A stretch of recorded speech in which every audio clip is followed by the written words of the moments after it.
This was a search for the truth wherever it lay. He'd never admitted any responsibility.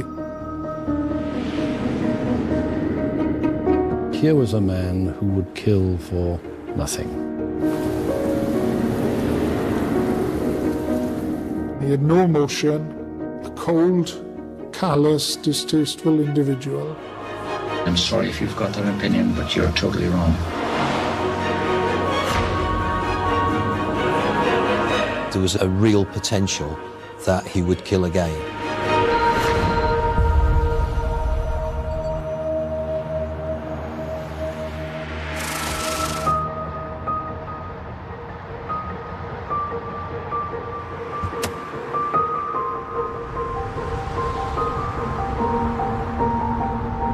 My name is Steve Wilkins. I'm a former Detective Chief Superintendent in Dyfed-Powys Police. During the 80s, within this very small area of North Pembrokeshire, there was really a blip on the landscape in relation to serious criminality. Within a distance of no more than 5 miles, we had 2 double murders. And then in 1996, 5 children were indecently assaulted by a man with a balaclava and a double-barrel sawn-off shotgun. A number of lines of inquiry were undertaken, but those offences remained undetected. It was like the elephant in the room, which people didn't really want to talk about, and that was very unacceptable.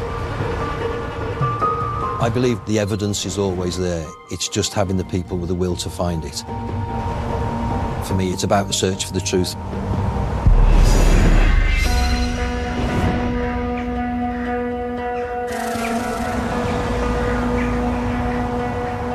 A couple of people who were travelling home one evening noticed that there was plumes of smoke crossing the road. The Scoverson Park farm was well ablaze.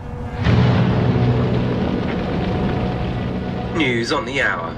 Police have revealed more shocking news on the deaths of millionaire landowners Helen and Richard Thomas.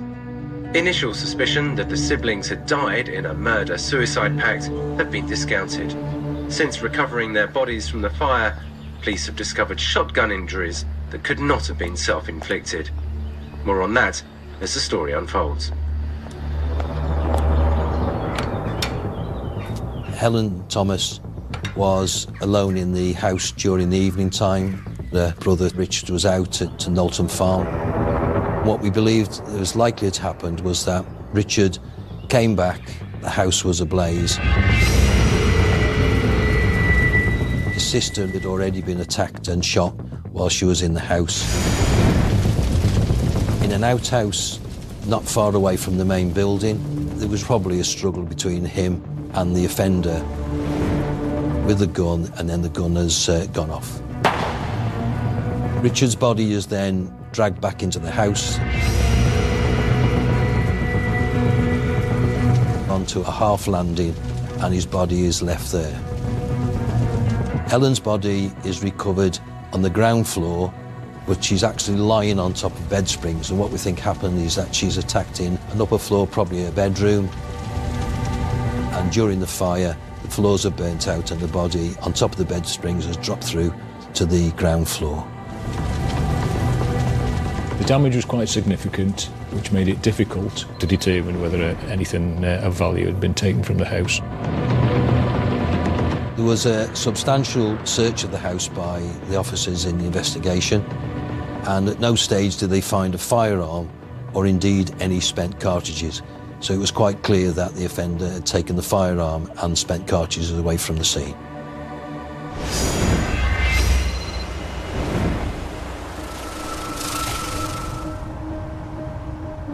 Today's headlines. The bodies of missing holidaymakers, husband and wife Peter and Gwenda Dixon, have been found gunned down on a coastal path. Their brutal deaths have shocked the local community. Peter and Gwenda Dixon, a couple from Oxfordshire. They used to visit Pembrokeshire regularly. They loved the area. They were well known in the area. On the 29th of June 1989, they went for a walk along the coastal path. At this stage they were attacked. Peter was tied up with rope. There was evidence that Gwenda had been sexually assaulted by the offender. Witnesses who were actually down here in the bay on the beach, they heard 5 shots.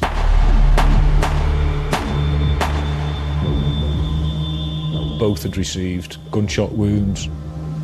The offender had tried to cover his tracks by covering the bodies in branches.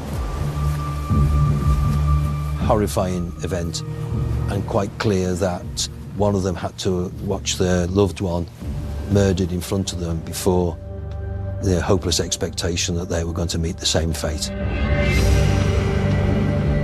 Their property was strewn around the area. Again, what was clear was that there were items of value missing from the couple, their wallet and cash card.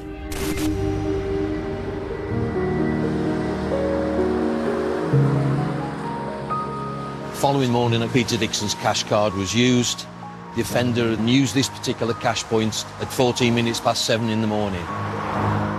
A witness who was passing that moment in time, their attention was drawn to somebody that was using the cash point of what was described as the wild man, unkempt hair, unshaven, and he was wearing a pair of knee-length khaki shorts.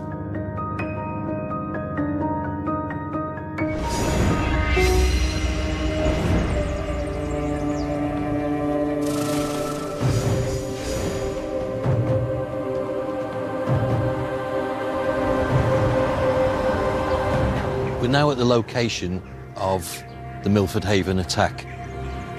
If we look across the field, you'll see that the field slopes away to the far end to my right. It was in this field that 5 children were playing. They were then confronted by a masked man, balaclava, brandishing a sawn-off shotgun. He made them lie on the ground. He hit the boys around the head with his sawn-off shotgun. He then selected one of the girls and took her away from the group, where he raped her. Brought her back to the group, took another female away, and indecently assaulted her. For me, it's an offence which was equally as shocking as the 2 double murders, because those children, without doubt, had their childhood taken away from them on that evening in 1996.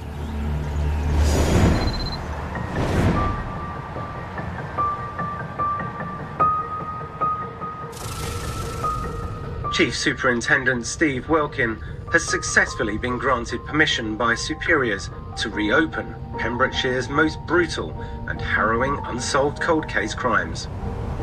I was aware that nationally there had been some success in cold case reviews. And after discussions then with the then head of CID, Steve Mears, and chief officers, we all agreed that that must be a priority, and I set about very quickly was to put together a plan for us to actually start the review of 3 major detected crimes. We had 2 double murders,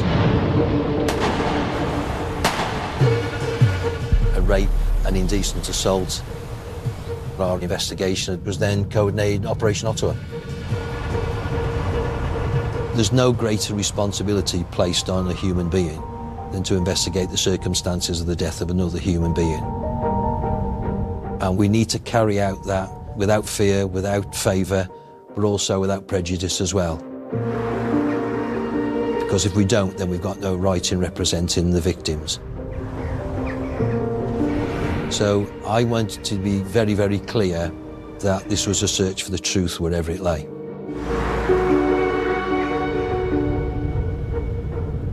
Once I'd actually started to look at the offences, started to draw links between them, the method of offending bore strong similarities. Multiple victims, double-barrel shotgun, robbery, a sexual element. All this information put together resulted in determining that it was a single person who was committing these offences. Was one individual, and we need to actually identify a suspect.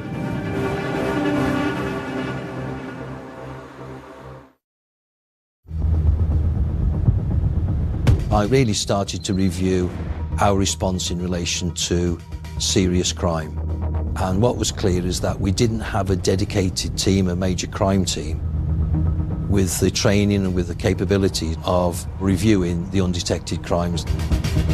I'd already identified that I need people that I could trust, a team that would pay attention to detail, officers that I'd put against any in the UK. Glyn Johnson was also somebody I knew that would concentrate on details. He was very good in relation to IT, and know that he'd be an essential part of the team because of his can-do attitude. Coming into the force, bringing my family down into this area, it was certainly concerning for me that there were two undetected, very nasty murders that had taken place, all not too far away from where I was actually living. So I was approached by Steve Wilkins, who made me aware that the force was doing a cold case review. I saw that as a golden opportunity to bring a dangerous person to justice, and of course I took it. Our first challenge was to identify a location away from any police building, somewhere where we could carry on with the actual investigation and not be disturbed. I also was very keen on keeping the investigation covert at that moment in time. We found some offices which are up at Fishguard. They were occupied by the Coast Guard and the Port Authority. I made this journey on hundreds of occasions on my way to visit the team, and it's exactly that same feeling. I can feel my pulse starting to race, I can feel that adrenaline, and it just makes me feel like I did, 15, 20 years ago. It's quite spooky.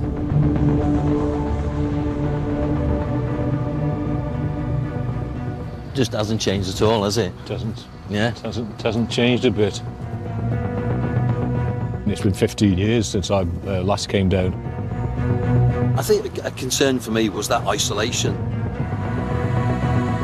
It was quite significant, as it was 12 miles away from the station that I was working in. I hadn't had any contact with my colleagues in Haverfordwest at that time. It was lonely times, just included spending long times away from home, but we knew we got a job to do. It's quite mixed emotions when I actually look at the place there now, because this is where it started.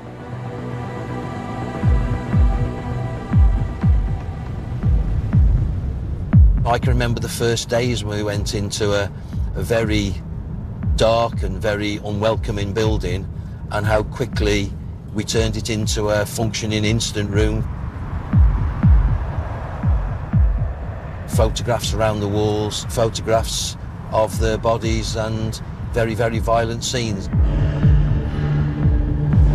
The MO of the unresolved murders and sexual assaults indicated it was one perpetrator, and more than likely local to the area. So we began to review historic cases, looking for a pattern that might connect to other crimes.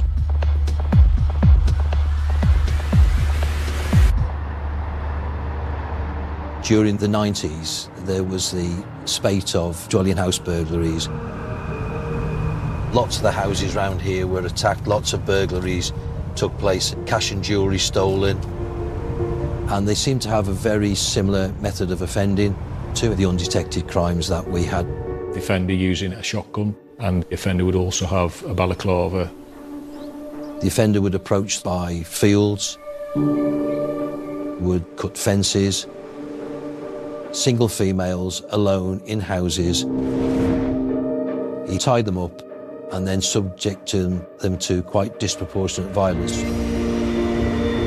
until he actually made a significant mistake. During a particular nasty armed robbery, the victim managed to activate a panic alarm in the house, which caused him to flee across the fields. And whilst doing so, started to get rid of items of his offending. A suspect been identified, and when you looked at the burglaries mapped out and plotted and presented evidentially, it was like looking at a bicycle wheel, and right in the epicentre of that bicycle wheel was his house. The hedgerows which came away from the house, they found jewellery, gloves, a balaclava, and in particular a sawn-off shotgun. Sufficient evidence to put him into prison. He was a man called John William Cooper. A Swansea Crown Court jury has sentenced Pembrokeshire resident John William Cooper to 16 years imprisonment for a series of violent armed robberies over more than a decade. He was a dangerous, controlling individual. His son painted a picture of this man who was both verbally abusive, physically abusive. He would beat him. He threatened him with a firearm. We know that he had significant gambling habits. He was a keen darts player, and there was a story out there that one night after a darts match, and he'd lost a darts match, that he'd fallen out with the guy that he was playing darts with, and they went outside and he beat him up. Locally, people would give him a wide berth. Again, there was only circumstantial evidence with regards to the potential involvement in the murders. John William Cooper had been identified as a person of significant interest for the undetected murders and the sexual assault.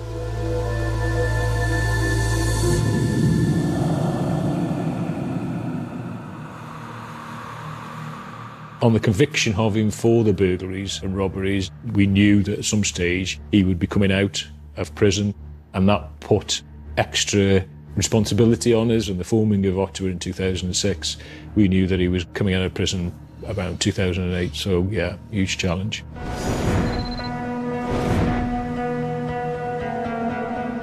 It was time for us to carry out a fundamental thematic forensic review.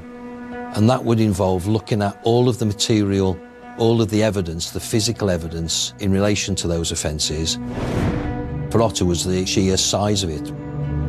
We had thousands of exhibits to retrieve. Then we start to prioritise those exhibits which I know had either been touched by the offender, brought to the scene by the offender, or had come into contact with the victims. Evidence that would connect an offender to the offences itself. One sock which was recovered from the body of Richard Thomas was almost intact. There was also rope which was found, which was tied round Helen Thomas. Clearly what we'd be looking for was DNA, linking John William Cooper to the undetected crimes that we had at that moment in time. We were pretty much restricted to DNA profiling, at least in the first instance. Very, very focused and painstaking. One significant piece of evidence was a pair of khaki shorts which were recovered from John Cooper's house. And though they bore a resemblance to those of the wild man used in the cash point in Haverfordwest, they were significantly shorter. What we did know is that John Cooper's wife was a seamstress. Those shorts were initially examined for DNA. Our relationship with Stephen and the team was very good to start with, but it took a bit of a knock when it was becoming obvious that we were not getting the sort of DNA results that I think we'd all hoped for. We were getting very little sort of feedback in relation to any sort of connectivity or any results. The forensic evidence was so degraded that there was no real readable results coming from it. To say that we were slightly disheartened, I would say, was probably an understatement at that time.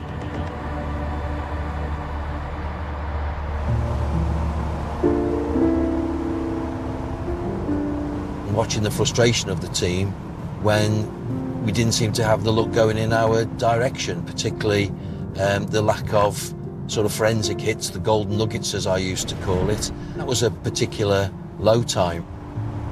the undetected crimes at that stage. Nobody had actually sat across the table and put the offences towards John William Cooper, so I decided at that stage that we would actually get him out of prison and interview him around elements of his offending history, the fact that he used firearms, the fact that he used rope, and perhaps persuade him to confess to what he had done. He may have a pang of guilt and decide that he wants to tell us everything. I interviewed John Cooper about 8 times during the initial stage when we're doing a lot of background questioning.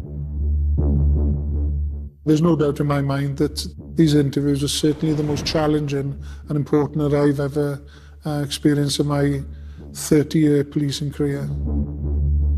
Leading up to the first interview, I'd never met him before. He walked past me, stopped, and in a nasty type of menacing type of way, he turned to me and said, "Have I met you before?" I said, "No, I don't think so. I'm glad about that." The only thing I can equate is that when you see a middleweight boxer and they had that steely stare with no emotion or anything, when he was walking in there, he was going into that interview room on a mission and he had no emotion, a cold, callous, distasteful individual. It's very difficult sitting next to somebody, particularly with these horrendous offences and the type of the things that the victims have gone through. We started talking about the tools of his offending. We'll talk about ropes, because ropes were used in a number of the offences, particularly the double murder offences. John Cooper said that, yes, he had ropes and he had it on his boat and he used to go down Little Haven fishing. But sometimes, he'd lost a lot of ropes and people would come and steal ropes.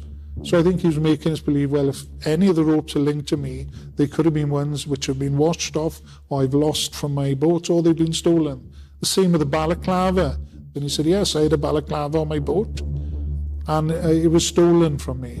So if there's any forensic link, somebody stolen my balaclava, I haven't been involved in the offence. Cooper was a very clever person with regards to second-guessing where the questions were coming from.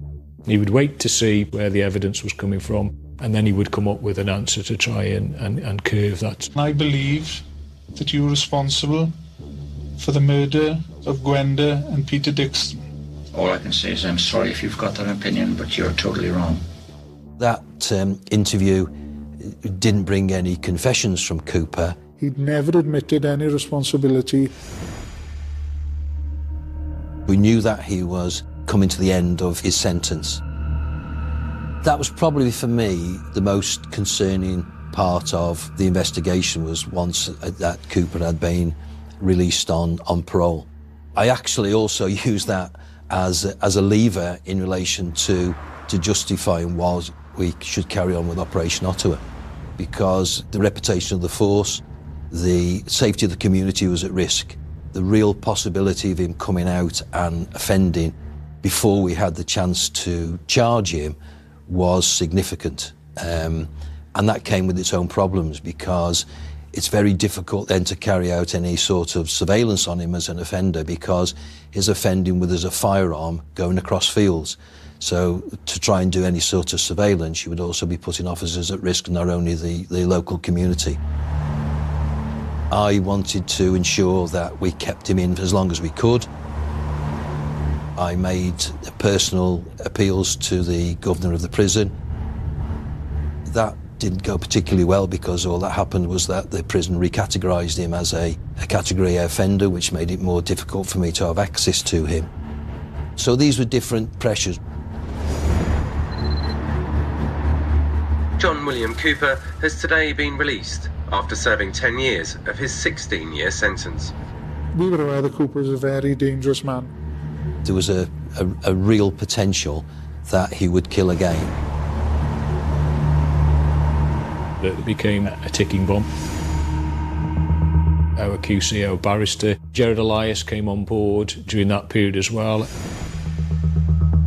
I was the senior prosecutor, QC, and of course helped the police with the investigation from a very early stage. And I said, look, If this is the best we've got, circumstantial evidence, it's a pretty strong circumstantial evidence case, by which I mean there's a better, not much, but there's a better than 50% chance we shall succeed in a prosecution. I spoke with the team and they showed me the locations. It became even smaller as a part of the world, if you like. And so my feeling that there was just about a circumstantial evidence case was helped by seeing the geography, seeing the places. You know, some of these places could only have been attacked by somebody who knew the area. The place where the body was found off the coastal path. Somebody had to know that. It wasn't an accident that the attacker took them there. He obviously knew that that place existed. With the Scotherstone Park murder, you know, the fire was set by accelerant, paraffin, as I recall it. There was a tank of paraffin alongside the house, but who knew that? Not your random robber, but it was somebody who had a fairly intimate knowledge of the property, because he put the accelerant on, and how did he know that? Because, of course, he'd been there before, because he'd worked for them. And so these things, you know, were building together, I make no bones about it, that we had the right man. But my view was that until you've got the thumbprint, the golden nugget, the bit that says that is him, sometimes the jury will say you haven't got the absolute certainty. But really, we were absolutely convinced that at some stage that we would find the truth, we'd find that golden nugget, linking John William Cooper to the offences.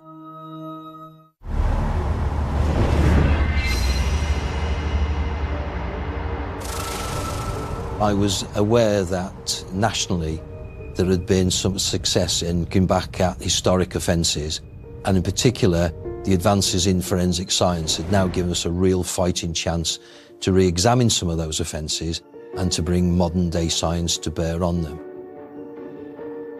We tried to be as imaginative as possible about the way in which we came at some of these items. We were in this kind of DNA straitjacket, so we had suggested, why don't we look a little bit wider? One of the things that we found had been really useful, and that is textile fibres, because the victims were wearing clothing.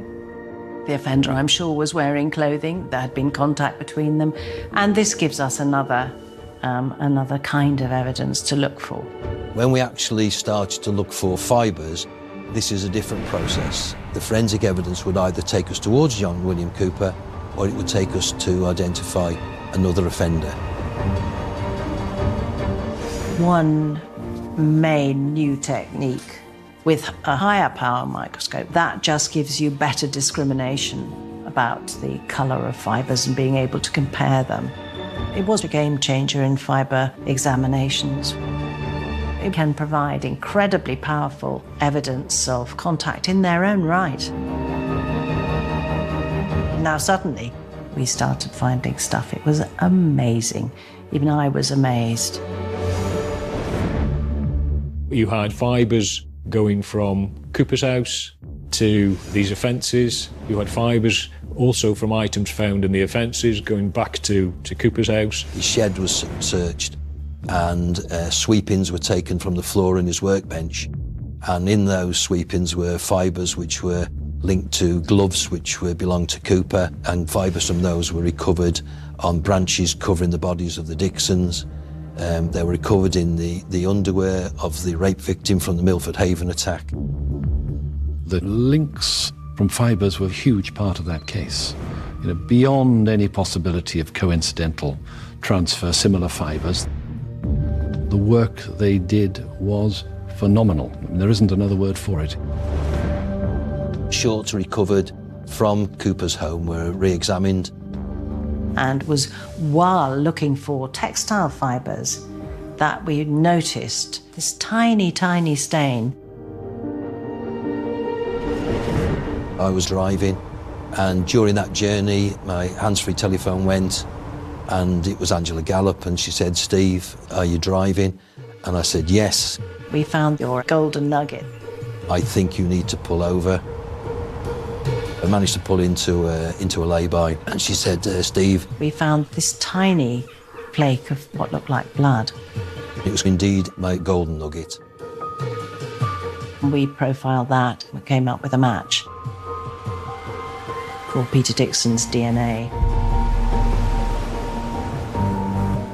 And I said, Angela, I love you.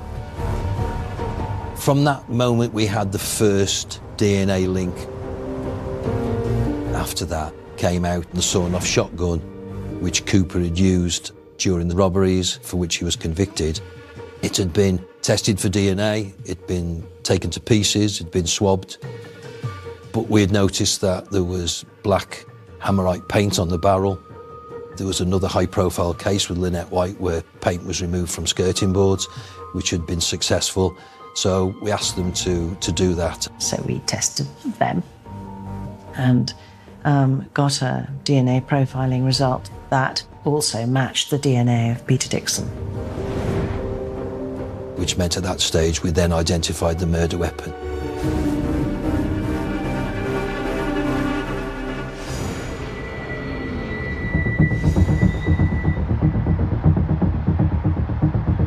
I put together then the arrest team to go and arrest him whilst he was on his morning walk. It was quite a funny moment because he basically threw the officers around like rag dolls. He later on went to say that he didn't know we were police officers and he thought that he was getting beaten up in the street. He was still a very, very strong guy. We sat him in the back of the car, and that was probably one of the longest journeys and most quietest journeys I've ever been on, to be honest. Okay, we're now approaching on this journey another significant location, and that's Haverfordwest Police Station.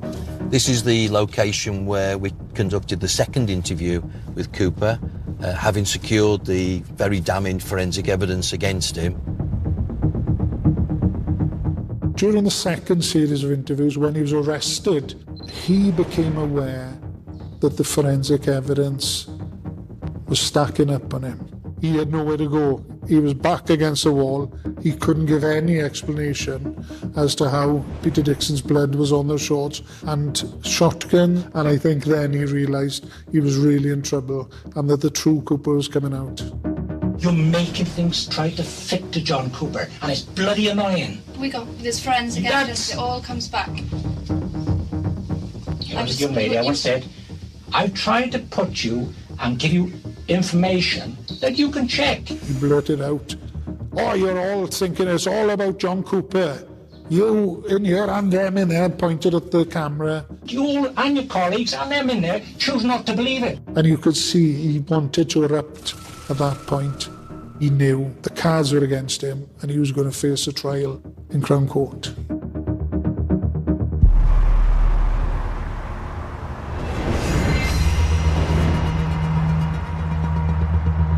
John William Cooper, convicted for a spate of violent armed robberies in the 90s and released in 2008, now stands accused of 2 double murders and the attack and indecent assault of 5 teenagers. He arrived at Swansea Crown Court to face trial today. The allegations are the result of a historic cold case review, investigating crimes spanning as far back as 1985. Judge me after the trial, not before. Judge me after the trial. It's quite a strange position to be in. You've just controlled an investigation for 6 years. The judge has put that in the hands of 12 people from the community to listen to the evidence. So from total control, you have no control. The geography was hugely important. We had all that wonderful evidence of how the paths, sometimes through thickets, sometimes through barbed wire fences which had been snipped, how all those paths in the end found their way back to one place, which happened to be the place where Mr. Cooper was living at the time. When the defence were asking questions, they spent the whole of the day really not dealing with much of the evidence, except for him to say, no, I didn't kill the Dixons, I wasn't involved in Scoverton, and I wasn't the person in the field. I mean, that was really his defence, okay, without going into too much more detail. And the jury were even playing a video of his daughter's wedding, where he was giving her away, where he was making speeches, the impression being given, despite all the prosecution say, this is actually a decent family man. Would he have done any of these nonsensical things that they're talking about? And so at 4 o'clock, When the defence sat down, I didn't want the jury left with this idea that he was really just a family man who we might all have misunderstood, and, the evidence was being doctored against him and so on. So I thought, I'll just take one point. And the one point, of course, was what he'd said about a balaclava. He said, is it not true that in your previous trial for robbery, you said the discarded balaclava did not belong to you? But in this trial, because your head hair has been found in it, you're now saying that that balaclava does belong to you, but it must have been stolen off your boat. So I simply spent 10 minutes trying to get him to say, you did lie to that previous jury, didn't you? But in the end, of course, he has to say, yes, I lied to the previous jury about a very important exhibit. Thank you very much, my lord. That'll be a convenient moment. And I think, so the jury were not going home thinking, oh, yeah, this is a man who actually, makes it up on the hoof. And of course, he doesn't want to tell the truth even now. It was just the cool, calculated way that Mr. Elias operated. For me, it was a stroke of pure genius. The next morning, Mr. Elias looked at the jury and said, I want to tell you a story, members of the jury, and the story really is in 3 parts. The first part is this. In 1985, this happened. In 1989, that happened. And in 1996, this happened. Horrific offences. This was the evil man who had answers for almost everything. The man who would go out with a gun in the evenings, and if there was a chance of a burglary, he'd take it. And if he met somebody, he'd execute. Here was a man who would kill for nothing.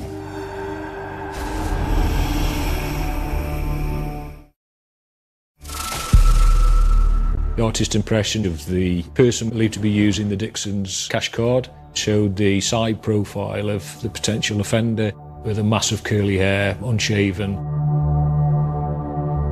During the robberies inquiry, Cooper didn't look nothing like the artist's impression. However, it became apparent to us during the Ottawa investigation that Cooper had been on television on Bullseye in 1989.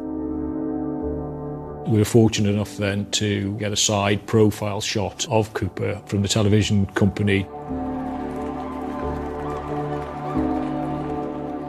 I remember the first time I saw it, you said, good Lord, that's an amazing artist impression. It was almost like they'd done an artist's impression of him on Bullseye.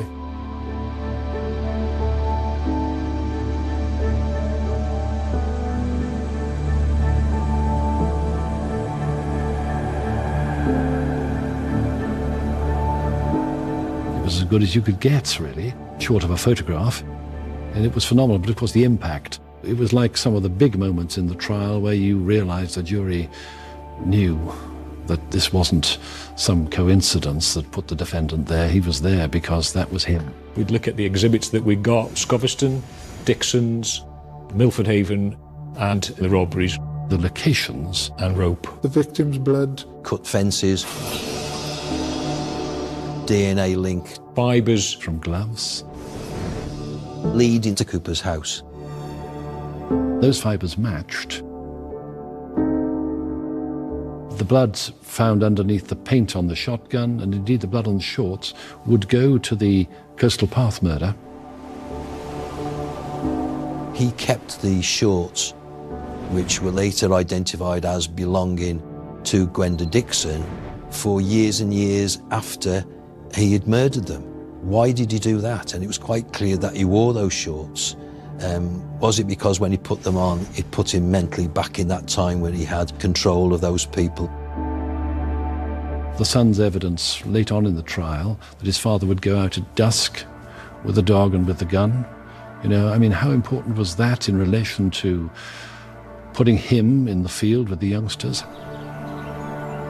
The girls themselves gave evidence very bravely and very well indeed, very, very bravely. It was a big moment. It was huge.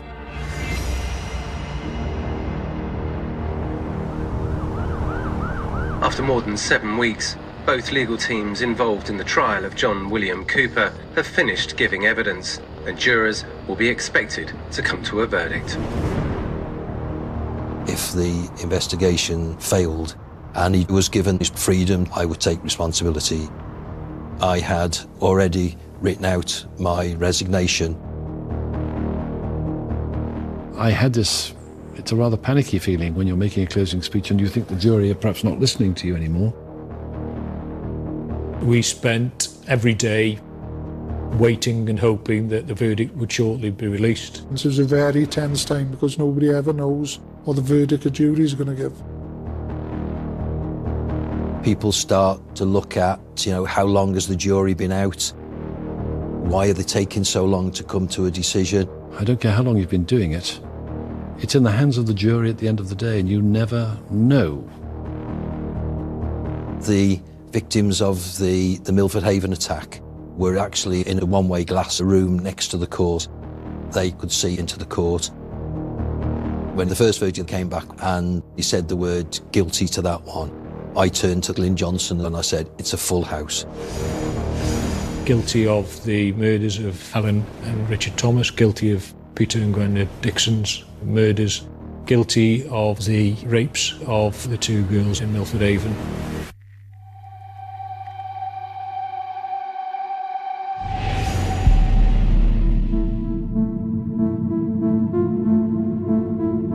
Cooper never said a word until the verdict for rape. He then exploded in the court and started to shout at the court. Here we had a man convicted of 4 murders, and now rape.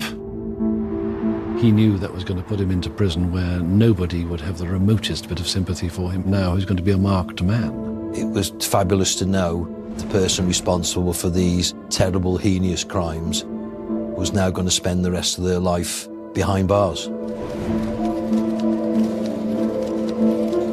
We looked at each other and said, that's it then. It's done. It's finished.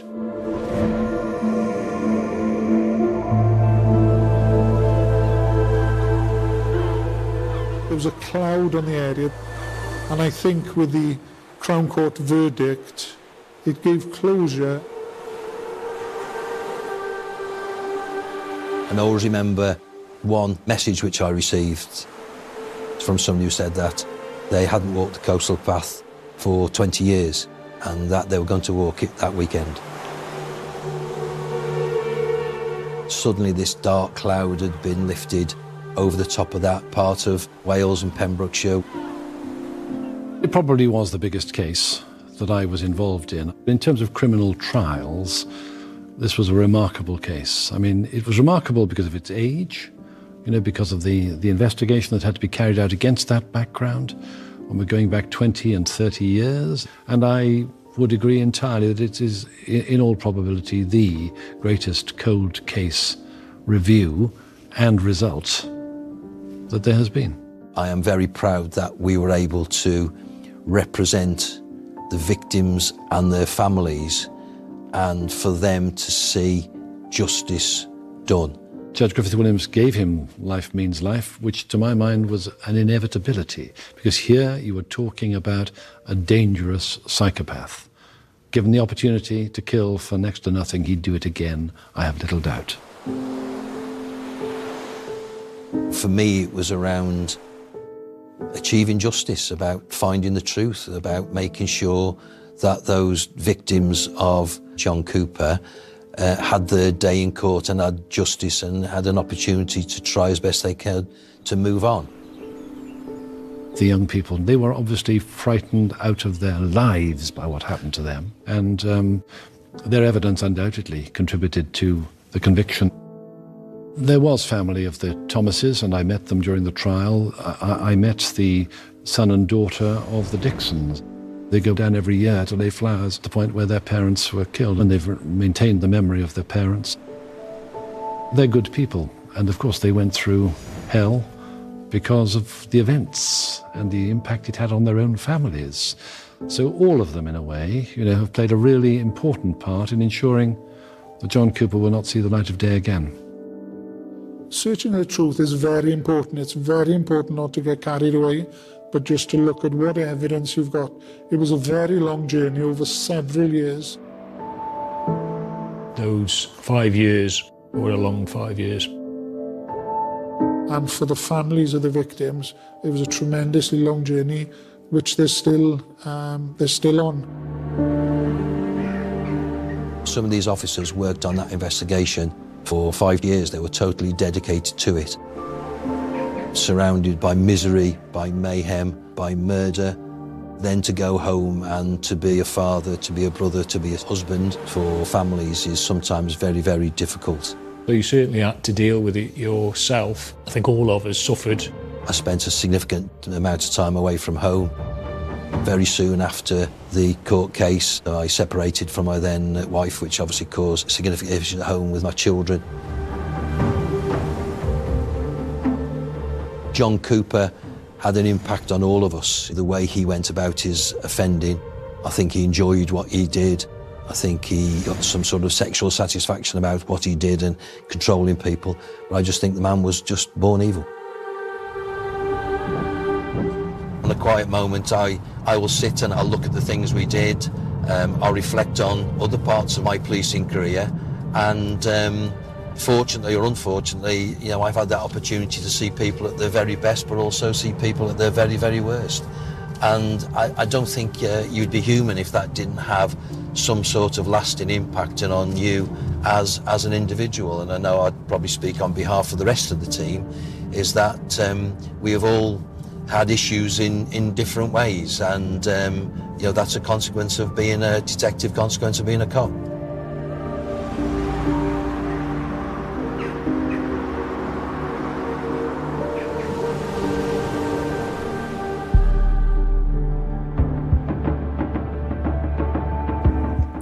Cracking cold cases. Stream the new series of hit crime drama Unforgotten on ITVX. And that's also where you can find classic noughties comedy starring Zach Braff. That's Scrubs. But next, the latest stories with the ITV News at 10.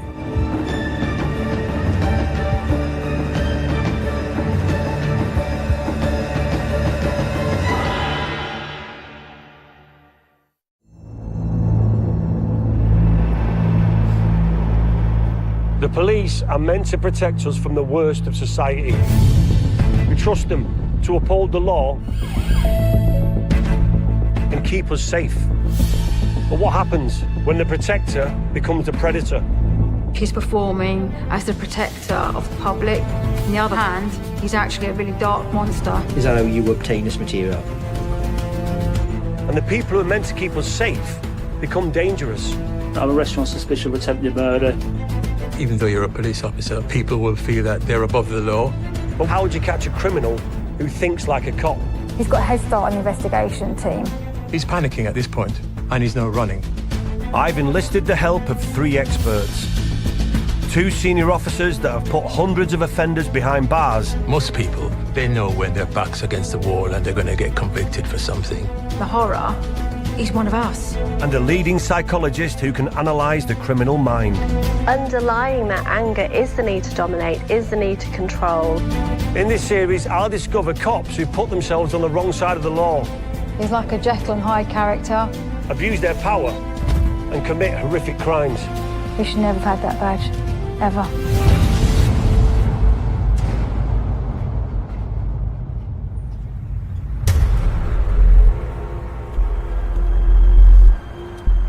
When a senior police officer abuses their power to violate and humiliate their victims in the worst way imaginable, you've got to ask yourself, how was they ever fit to wear the uniform?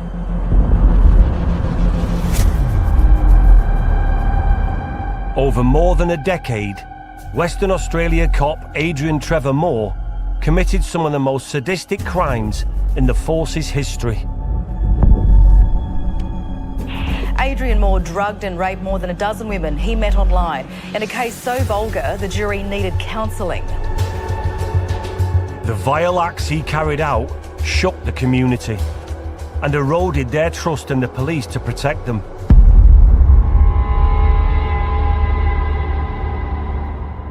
The story first came to light 6 years earlier. It's January 2018 when a serving police officer contacts the Internal Affairs and complains of inappropriate behaviour by Moore. Police seize Moore's computer, and detectives uncover evidence suggesting he might have been using the police database to target women. The police database is there for you as a police officer conducting inquiries, and therefore there's an awful lot of sensitive information is held within that. And that brought about an investigation. If true, Moore's actions were a total abuse of trust, but Internal Affairs needed proof. To help me understand how to go about catching a cop, I'm turning to former Detective Chief Inspector Howard Groves. How did they go about investigating this? They decided to set up a sting in the hope that Adrian Moore would actually go onto the police system and actually look into it. This would be the beginning of a case that would shock and sicken the people of Australia. I reported on Adrian Trevor Moore's case for Channel 7 News here in Perth. So yes, Internal Affairs officers, they created a fake dating profile, this name Sally Fields. Wait, so they set up a fake profile to snare him, to catch him in the act? That was to try and essentially trick him, into thinking that this was a real woman that he'd be interested in, and he fell right into their plan.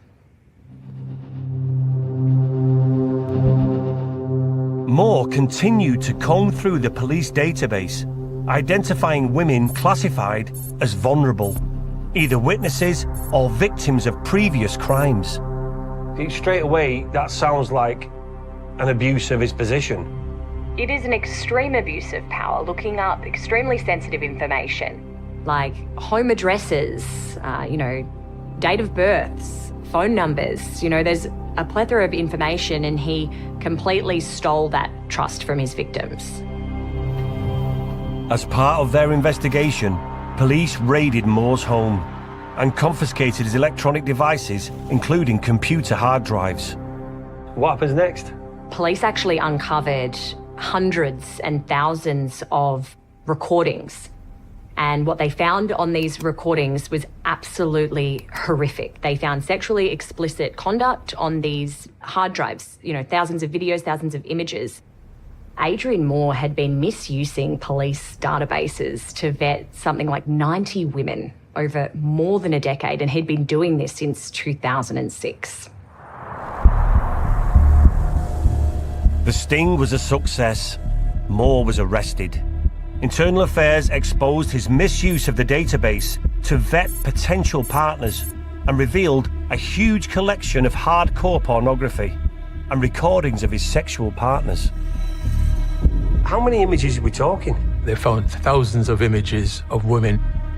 These images depicted sexual acts being committed against these women. Some of these images were quite extreme, but also they found images of bestiality, and that was a much more alarming and of concern to the officers in terms of the investigation. In court, Moore was found guilty of misusing the police database and for being in possession of bestiality porn. In February 2019, he was sentenced.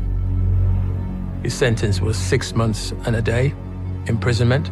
He received a fine of $2,000 for the bestiality porn that was found on his computer. The explicit images were dismissed as consensual. What the police hadn't yet uncovered was the full extent of Moore's horrific acts.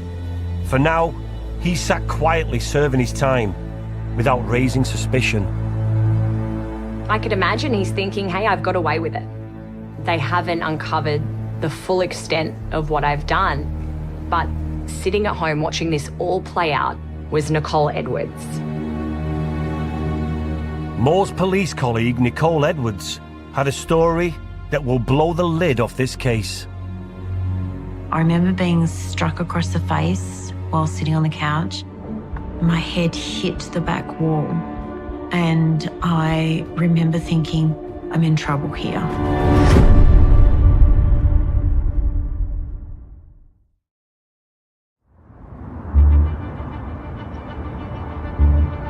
In February 2019, Western Australian police officer Adrian Trevor Moore was sentenced to 6 months in prison for misusing police systems to look up vulnerable women. We know Moore abused his access to the police database, and he had a taste for extreme pornography. That in itself is a massive breach of trust. But it makes me think, If he's capable of that, what else has he been up to? During the investigation, police seized Moore's computer hard drives, uncovering thousands of explicit videos he claimed were consensual. But one person knew better. Fellow officer Nicole Edwards. Outraged that the police went after Moore just for the computer misuse charges, Nicole stepped forward and reported to her police superiors that in 2017, she had been raped by Moore. Nicole Edwards, she was a survivor, and she is obviously at home thinking to herself, hang on, someone just got a slap on the wrist for misuse of police computer, when in fact, this man is a monster. To help me understand what Nicole would have gone through, I'm meeting psychologist Serena Simmons. So how did Nicole actually meet Adrian Moore?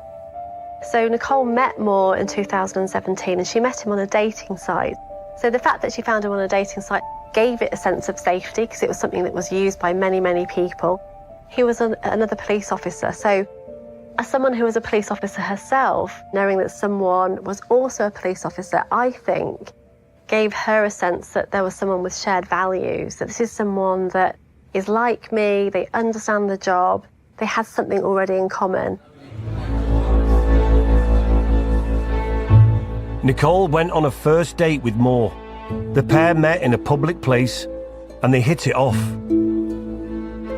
And from there, she interacted with him for a short while, felt so comfortable that she invited him to dinner at her home. Said that he was actually really quite charming, very, very nice, and she felt really, really comfortable with him, which shows how good he is at putting that act on straight away. So he's able to lure someone in, make it all seem very, very normal, very run-of-the-mill. And then this is where he begins to change.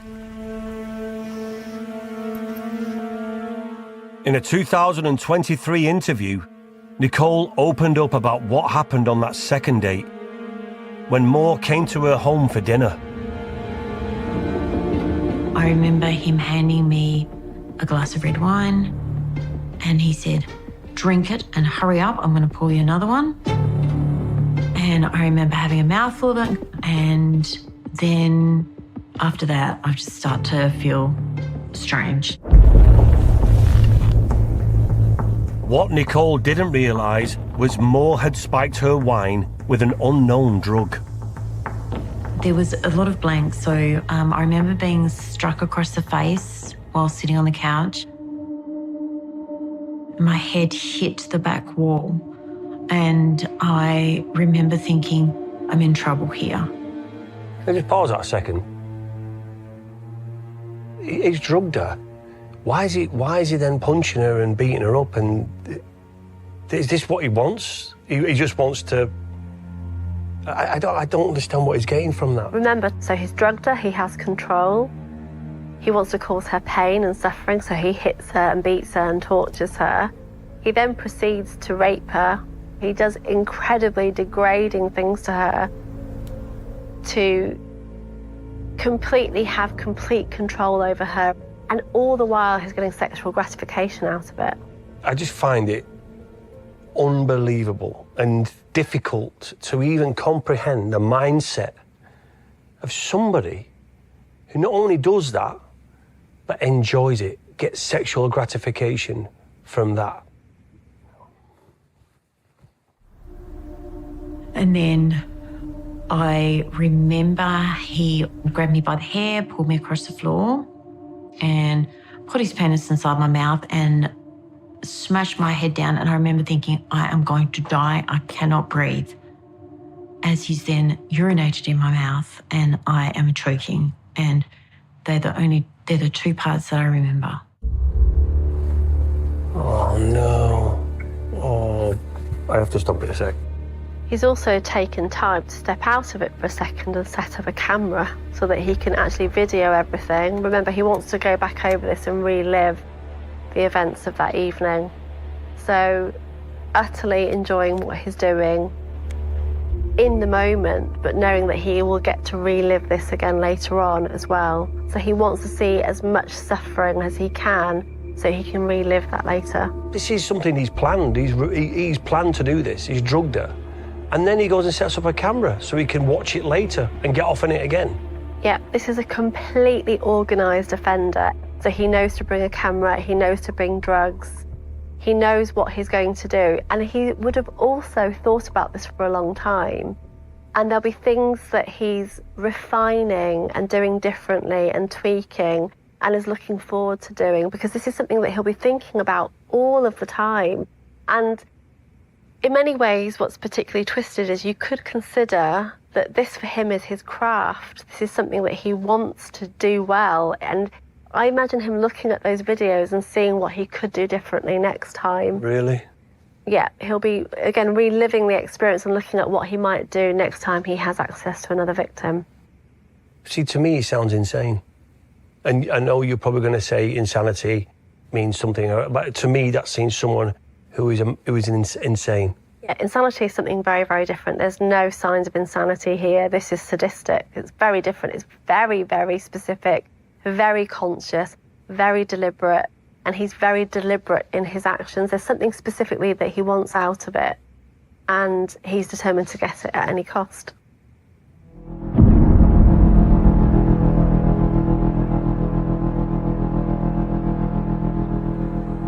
What Moore did to Nicole was degrading, dehumanising. And the thought that anyone could do that, let alone a police officer, just tells me that he's really dangerous. So why didn't the police do anything with the evidence they had? It took over 12 months for Nicole to come forward and report Moore.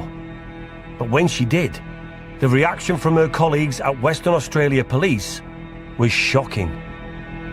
When Nicole initially made a complaint to Internal Affairs, the impression was that she was told to sort of, not make waves, not to do anything that was going to bring her to the attention of her colleagues and her making allegations. So she was, in many ways, she was dissuaded from actually taking it much further. A lot of times, I don't think officers intentionally want to hush things up when allegations are made by a fellow officer. But those individuals who are making the allegations, they know that they will also be looked at as to whether or not those allegations are spurious or otherwise. So it's a difficult decision for an officer to come forward in the first place. But what they need is the support of the individuals who they're making the complaint to, for them to say, yes, we're supporting you, we're going to look into these matters. But she obviously didn't feel that she was getting the relevant support.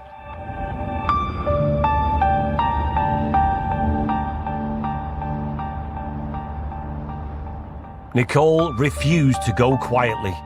She demanded to be listened to. It was then she discovered that there was a smoking gun. But what happened when Nicole Edwards came forward with a complaint? She was informed at that stage that there were actually images of her being sexually assaulted from images that they had recovered from Moore's computers. So this was the first time she heard of this. So that would have been a significant moment for her. So she didn't even know that she'd been filmed being assaulted? No, at that point she wasn't aware of that. Could you imagine? You've been attacked, assaulted, raped, and it's being filmed. The officers had wrongly assumed that Moore's footage of Nicole was consensual. In fact, it was a violent and sadistic rape.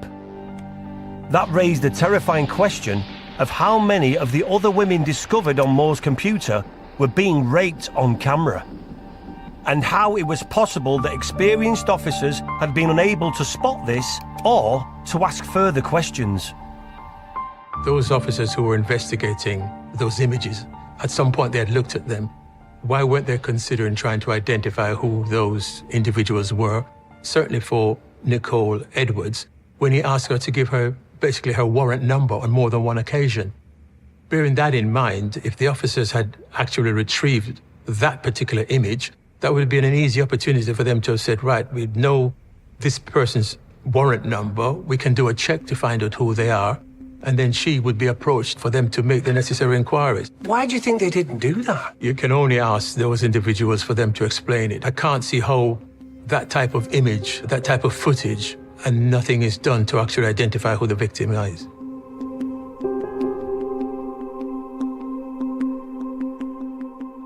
Despite a serving police officer making such serious allegations and there being video evidence of the attack, Nicole was warned off, and Moore was able to quietly leave the police, having served his 6-month sentence for misuse of the police database. It's unbelievable. It beggars belief, really, that on face value, I don't think she was taken as seriously as she could have been taken at the time. So we know from the case that what came to light was there was video evidence of her abuse and her rape. And yet, even alongside her story, that didn't seem to be enough to do anything to now apprehend and convict this man for what he'd done. There seemed to be the focus shifting back to this minor discretion, when actually the frustration she must have felt that the focus wasn't on this really, really serious offence that he'd committed, that must have been incredibly challenging for her.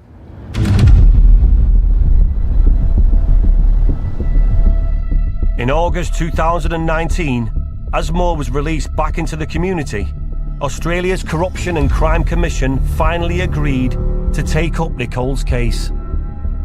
So after Moore is released from prison, having served his sentence, he becomes a boiler fitter, and very quickly he finds another victim. He basically went through the same process of meeting someone on a dating site, obviously befriending them to the point where that person felt comfortable around him, and he did what he has always done before. He then videoed his sexual encounters without her consent. So after he comes out of prison, he just goes and rapes somebody else? Within a short period of time, once he's released, he decided he was going to pick up from where he left off, and he actually rapes another. This is the thing. If they'd have done their job right in the first place, then he'd have got a much bigger sentence, and he wouldn't have been able to be out on the street to do what he did to this other person. It's a lack of professionalism on the part of those investigators. And that's what happened. You've had another victim.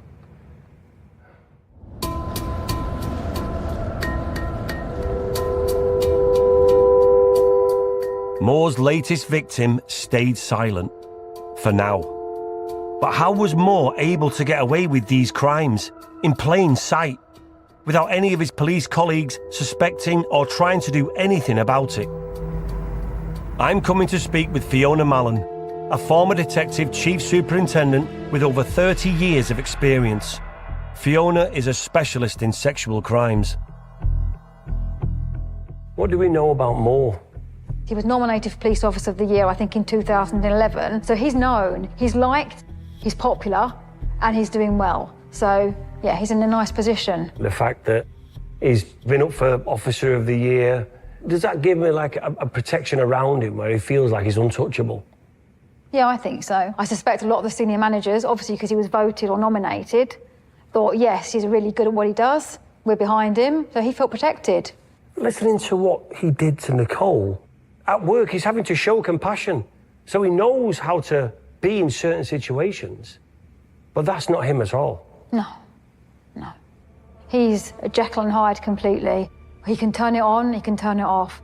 He's smooth, so he's very charming. He's very confident around women. And this is the other side to him, the predator, that will go and use his police position to have these relationships and then take them to the next level of rape and violence. So Moore knows exactly what to say and how to behave to lure these vulnerable women into his web, and when he's got them there, he does these horrendous things to them. But Moore has a significant weakness. He's unable to control his sexual urges. It's only a matter of time before the law finally catches up with him. Nicole Edwards' relentless quest for justice meant that by January 2020, the case was in the hands of the sexual assault team. Moore was rearrested, and detectives were about to uncover the full, twisted depths of his crimes. I was contacted by the sexual assault squad. It became apparent that the severity of the videos were far more than I could ever have imagined.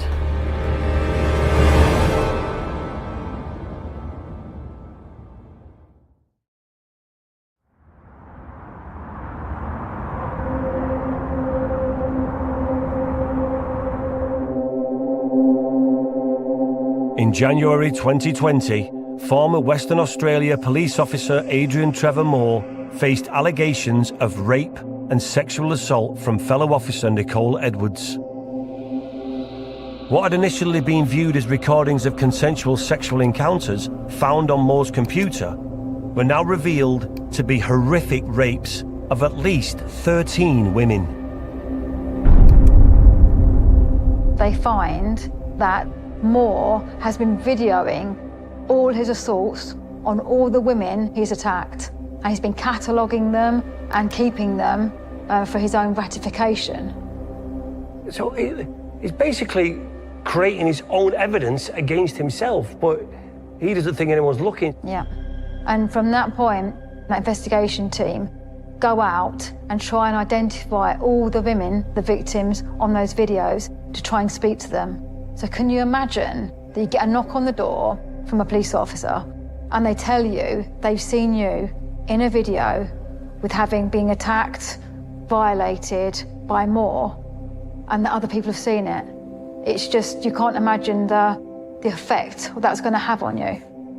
But you just got to think some of these women probably was drugged up, might not even been conscious.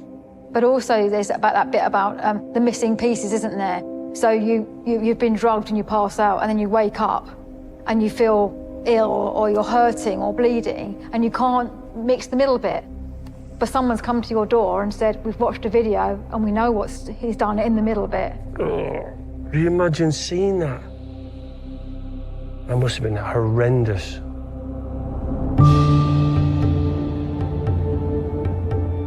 The impact on these brave women was both mental and physical, finally realising the full horror of what they endured at Moore's hands. I remember going in and I took my clothes off and I just stood there and looked at myself, and because the injuries that I had were just horrific, and so I'd been cut right across here, I had it down my back, right down my whole body. I was bleeding from every orifice.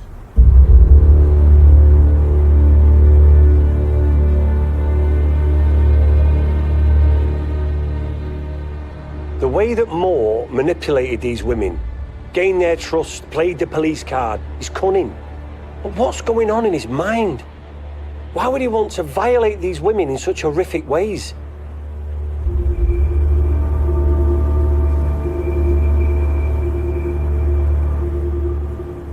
The victims of Adrian Moore suffered great distress at his hands. He tortured them, he raped them, he humiliated them. And so that is going to cause deep trauma for those people who are the victims of that crime. And this is something that they'll be dealing with for a very, very long time. He's recording all his acts and what he's doing to these poor women, but that's evidence against himself, isn't it? So offenders like Moore like to record what they're doing if they can, because remember, this person's whole life is this paraphilia, it's this way of behaving, it's getting excitement out of someone's degradation, torture, pain, and they want to be able to relive that on tap. So the risk is worth taking. It's worth risking recording it. So what it enabled him to do is to relive the experience of the torture, which is really what he wanted to do. It's why he did it. So he had a trophy, and so sadly he could relive their pain and find sexual excitement in that.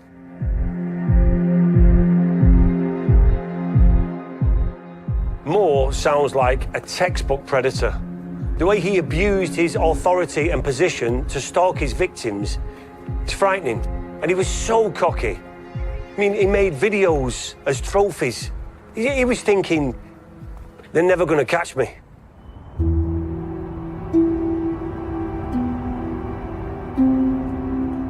Investigators scoured the footage for clues as to who these women were and catalogued the torture they endured. On the footage, we know there was animals involved, so yeah, bestiality, there was contraptions made, there was urinating on these women, there was brutality to the harshest degree. All while these women were barely conscious. Some of them were unconscious because Moore had drugged these women. Detectives discovered that Moore had also used psychological control, threatening his victims with the release of the recordings of their humiliating ordeals. He shamed them into silence, knowing his position as a trusted cop would make their voices harder to believe. Moore absolutely used his profession to his advantage. We know on one of these dates he was actually wearing his West Australian police officer uniform. So he knew that these women could trust him. Police discovered there were around 200 women in Moore's videos. For many, the extent of what he'd done to them came like a bolt from the blue. It was one of the hardest things I've ever had to do. To sit there beside someone that you know has already seen all the images, and then, as it progressed, the severity of the things that you had no idea, and seeing yourself in a way that's not like you.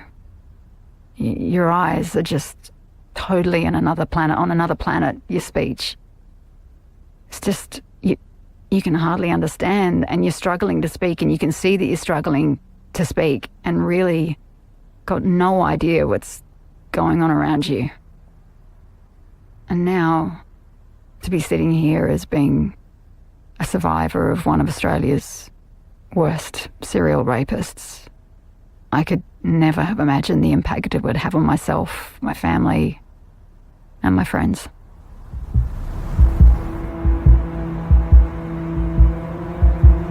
Moore's attacks were meticulously planned and deliberate.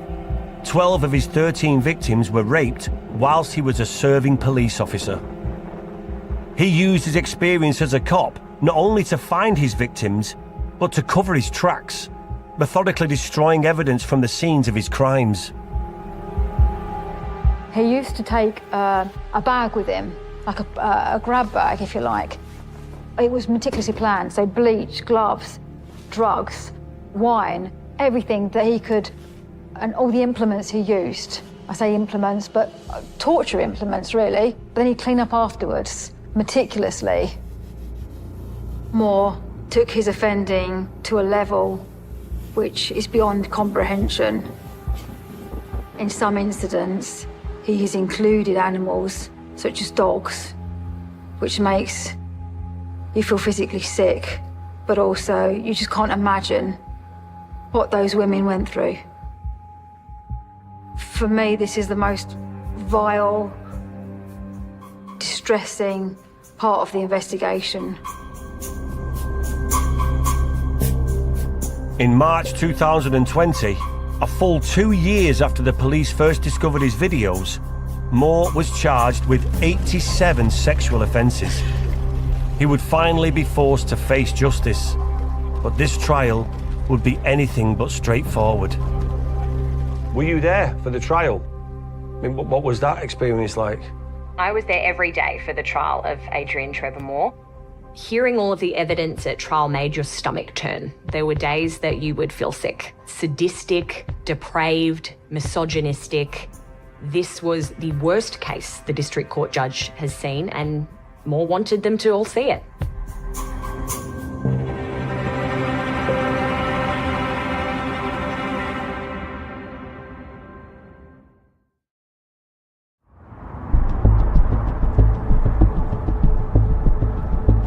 In March 2020, former Western Australian cop Adrian Trevor Moore was facing 87 charges for violent, sadistic rapes, dating back to 2007.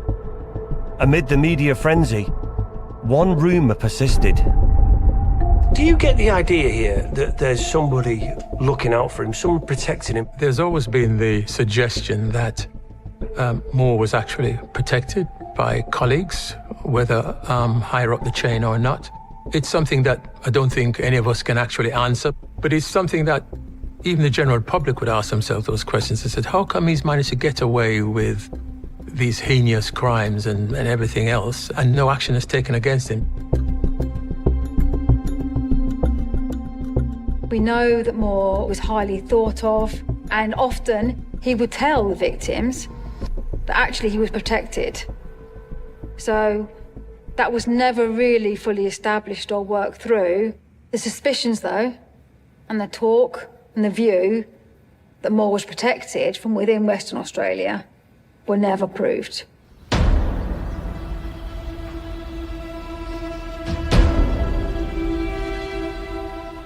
Despite the mountain of video evidence and testimony from 13 victims identified from his footage, Moore pleaded not guilty.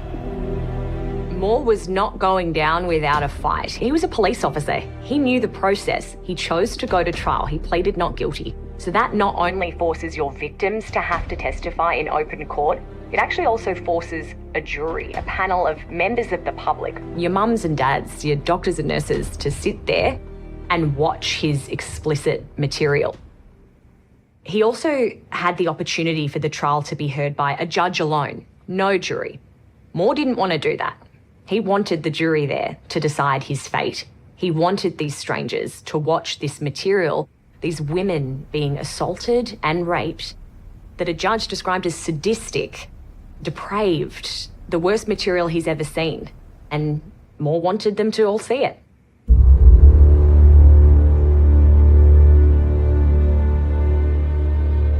The details of this case are horrific. I mean, you can understand why the survivors didn't come forward straight away. It must have been an agony to wait for their day in court, only then to relive it all again. It's horrendous.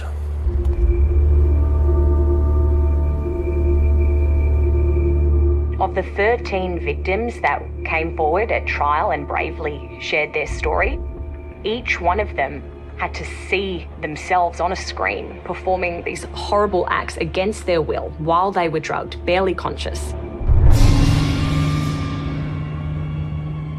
One woman that took the stand was the police officer that started it all and who had refused to give up until Moore was brought to justice, Nicole Edwards. I can't even imagine how Nicole felt in that courtroom, but how did she react when she saw on the video what he did to her? She had a very visceral reaction to seeing herself on that video, being tortured and humiliated. In fact, she vomited when she saw herself in that position, which just goes to show how having to bear witness to that again is re-traumatizing. You put yourself back in that situation and you can literally feel what's happening to you and what happened at the time. So incredibly distressing and traumatic for her to see that again. Very much illustrated by the fact that she was sick and wanted to just pause the video and stop because she needed a break.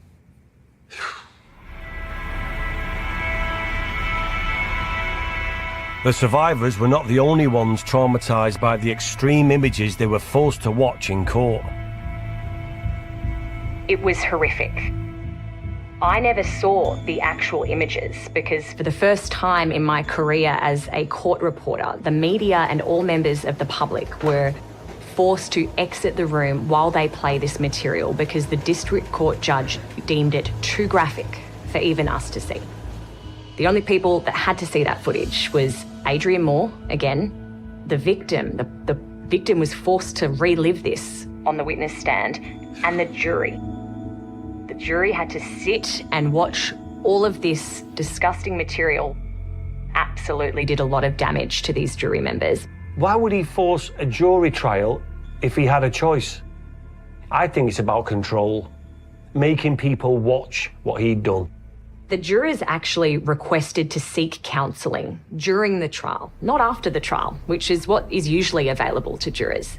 They wanted immediate counselling because of the nature of the graphic material that they were seeing. They put in an application to the judge, and the judge ultimately accepted that application, but not before Adrian Moore instructed his legal team to challenge that. Wait, his lawyers didn't want the jurors to get counselling. Why? They said that that would cause a mistrial, which means if the jurors are thinking that this material is so graphic, so depraved, Adrian's team thought that that meant that the jurors had already made up their mind about him. And that could be seen as an unfair trial. because the juror's job is to stay objective throughout the entire thing. So Adrian Moore's legal team went, hey, this jury is not being objective. They've already made up their minds if they're wanting to seek counselling. Ultimately, the judge said, no, I'm going to allow the jurors to have counselling, because he agreed that these regular mums and dads, these people, would need it.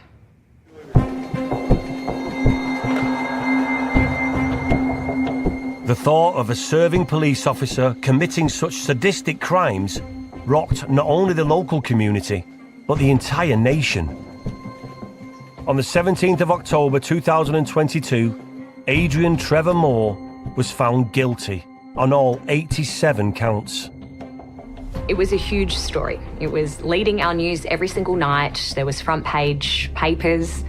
The media gallery was packed. There was, for his sentencing later on, it was a full house in the public gallery. You couldn't get a seat. This was an extremely important case, and I think the community at large was so outraged by this, and I think that's reflected in the sentence that he got. So the judge awarded life imprisonment 30 years. It's the longest sentence for a rape offence ever in Western Australia. So the judge was really sending out a message. And that's because of what he did to these poor women and how he did it, recording it, drugging them, and everything else that went along with it. This might have been the end, but in typical fashion, Moore refused to go quietly. His legal team tried to appeal that sentence. They tried to get it thrown out, saying it was too harsh a sentence, saying that the verdict should not be counted because this jury was not impartial when we were talking about them requesting counselling. They said that should be enough to overrun the entire sentence, the entire trial, and do it all again. Make these women come back, relive their trauma, and do it all again. So they wanted a do-over? After dragging all these women through this once already, I mean, he's got no sympathy, no empathy. I believe it went all the way up to Australia's highest court. That's how hard he pushed this and was denied. Adrian Trevor Moore will spend the next 30 years in prison, while Western Australia police have been left to try and repair the damage and restore their reputation. In your opinion, what needs to change to stop this kind of thing happening again? The change is required in terms of satisfying police officers that their line manager will support them when they come forward with these type of allegations. It was apparent that those women were drugged. So, you would have to say to yourself that they hadn't given consent to be drugged. Therefore, that should be something that should be investigated. Is this a case of somebody hiding in plain sight? I'd be surprised if his colleagues didn't know what he was doing or had some inclination about it, but for whatever reason felt that I can't come forward and say anything because I got no evidence. I've not got anything concrete. And I can understand them taking that view that, I can't raise my head over the parapet and say, I think he's committing serious sexual offences against someone. And I can't help thinking about the impact this case has had on all of Moore's survivors. None of these women will look at the police in the same way again. I mean, and who can blame them? No, you're right. None of these women will look at a police officer the same way again. And I think a lot of the community who watched this unfolding at home, watched the news reports, read the news reports, will be having those same doubts.